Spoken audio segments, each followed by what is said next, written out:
Good evening, guys. I wanted to do a video of my gratitude journal that I've been working on.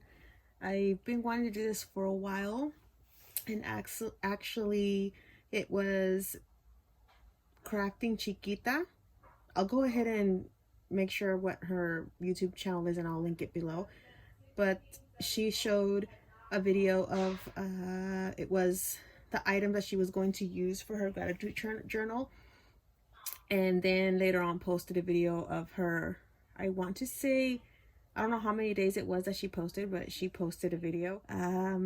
This might be a trigger for some of you, but I do suffer from depression, and it's an ongoing thing that I usually could deal with it very well, but this time around it was getting to the point where I was at my worst about 8 years ago, and it was really bad, really bad, and it's starting to get to that point now. But because I do believe in God and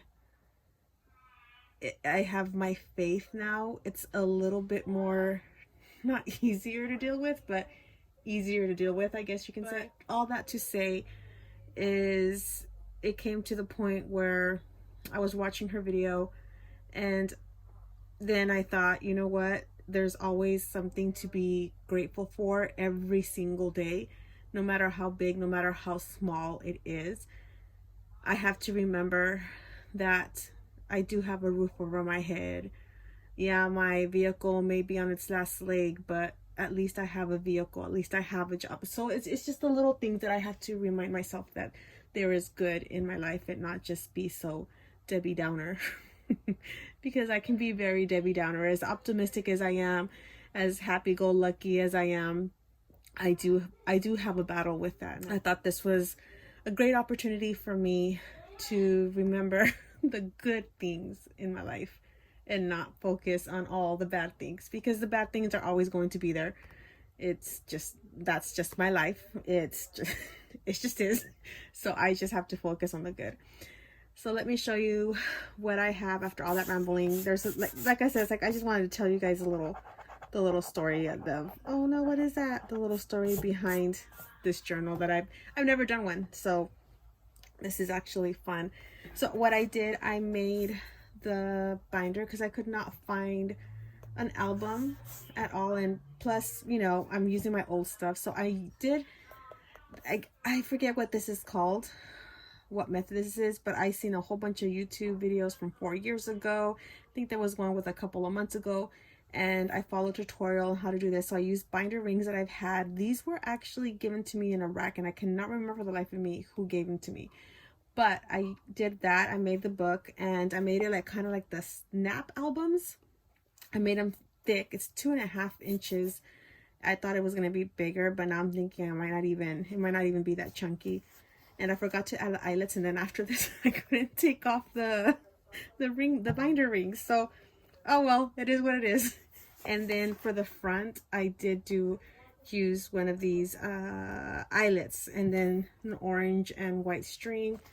And I haven't decorated the front because I don't know what I want to do for sure. I think I want to put a sunflower. And then the inside, I used everything that I had was stuff that I had before, except for the fall paper, which I could not find paper pads, so I had to buy them single. But the binder inside has foxes, and I just loved it. I did a maple leaf, which I've done.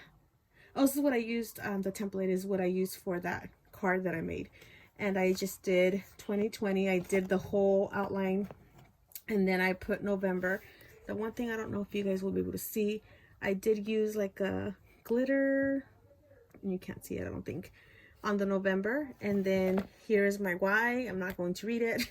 And then my day 1, I used an old stamp set that I had, and it was actually a rack as well, and I used my embossing ink pad with gold, which I am shocked that it was still wet. I mean, I've had this stuff for 8 years and it still works. I'm like, thank you God, because I could not afford to go buy some more fresh new ink pads and all that.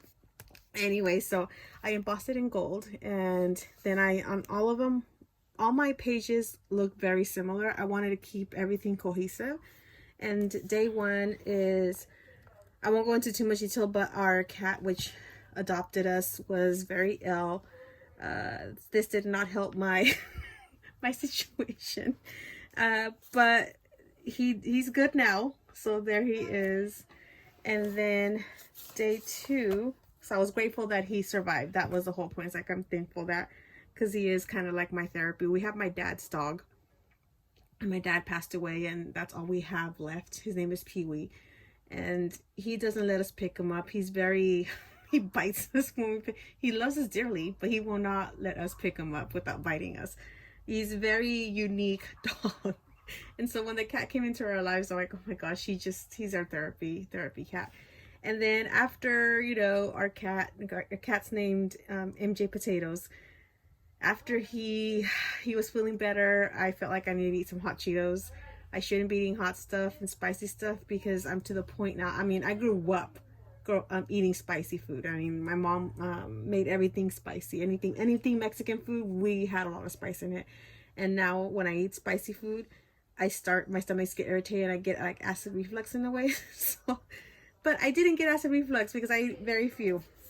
I'm not going to show you day 5 because, yeah. And then day 4 is my son and daughter. They fight a lot, but I know that they love each other. And this is a moment that I caught with them hugging. So another moment that I, we need to remember. And my little, I don't know why he stands like this. It gets on my nerves, but he got a job. So he's a senior in high school, and this whole COVID thing changed everything, and he's not in school, so he's doing independent school, because a couple of years ago he did get diagnosed with valley fever, and it was to the point where he would miss so much school because he was so fatigued and tired. And then he was, getting into trouble or whatever. But I'm very proud of my son. He's come a long way. So now he has a part-time job, and he's very proud. He did it to himself, and he got hired on the spot. So this is his first day back to his first day on his job. So I love my son, but I hate when he poses like that. And then day 6, that's my dad's dog. We spoil this dog so much. But this is Pee Wee. I love him so much. He's the last thing from my dad. And when we're sad or depressed, he's always right there with you, sitting. Like I said, he doesn't let us hold him, but he'll sit right next to you. And then our cat MJ, which he's the one who lets us hold him. So that's my day 6. Day 7, I'm not going to show you either. Day 8 is my favorite Halloween leggings. There's a story behind it. My dad was in Halloween, he would always, Christmas and Halloween, he would always watch AMC, and they would show the old movies, and they would show the old Frankenstein movies. And my dad's favorite Halloween movie was Frankenstein. Every time they would show him, he would call me to the living room and tell me, oh, look at Frankenstein. He would tell me the whole story. No matter how many times he's told me the story, I always acted like, oh, okay, because, it was just, he was older, and I don't know, there was just something about Frankenstein that he loved. And then his bride, I forget what he would say about her, but he was like, just loved that movie. And then my mom's favorite flower was roses. Both my parents worked with the rose company here. It's, our town was known for the roses. We have Rose Queen. We still have Rose Queen, but we don't have that many roses anymore. We're pretty much full. The roses were replaced, or the almond trees replaced the roses. So now we're known for almonds, but it had both the best. And my mom's favorite color was purple. So I don't know, there's something special. And I'm very bad at, if anything reminds me of my parents, I will get it and I will treasure it. So that's one of the items that I have. Day 9 was MJ Potatoes. I love this cat. I was never a cat person. I did not like cats. I was just not a cat person. And now I'm a cat lady, and little by little I'm collecting a lot of cat stuff. Cat mugs, cat pictures, cat whatever. So that's my MJ Potatoes. And then here's another picture of my cat, or our cat. And then the next page, which is the last one that I worked on, is day 10. I absolutely love the Nutcracker, the motion picture, this movie in particular. Same thing, reminds me of my mom. When I was a kid, my mom would make tamales all the time. And there was a tradition that we would always put it on PBS, and the Nutcracker, the motion picture ballet, would show every single year. And that's just something that I, for some reason, just, you know, associate that with my mom. So ever since then, I've always collected Nutcrackers. Oh, gosh, I had so many. I think the last time that I counted, I think I had 100. But I did get rid of some when I moved 8 years ago, and they're in storage, so can't really display them in my childhood home because I just don't have room, and my brother would have a heart attack. So yeah, so I finally found the DVD, and I've been looking for this movie for the longest, and to have it on Blu-ray, and it's the picture so clear, it's amazing. Anyway, so that's why I love the Nutcracker. And then my cat loves TV, obviously, but for me to see him watching the movie and really watching it was really crazy, so I had to take a picture of it. So, and this is all stuff that I had, or, you know, this is from the Dollar Tree. There was a whole set of pumpkins. I had got this for my sister-in-law's baby shower to make the little buttons, and that's the leftover. So that's my day 10.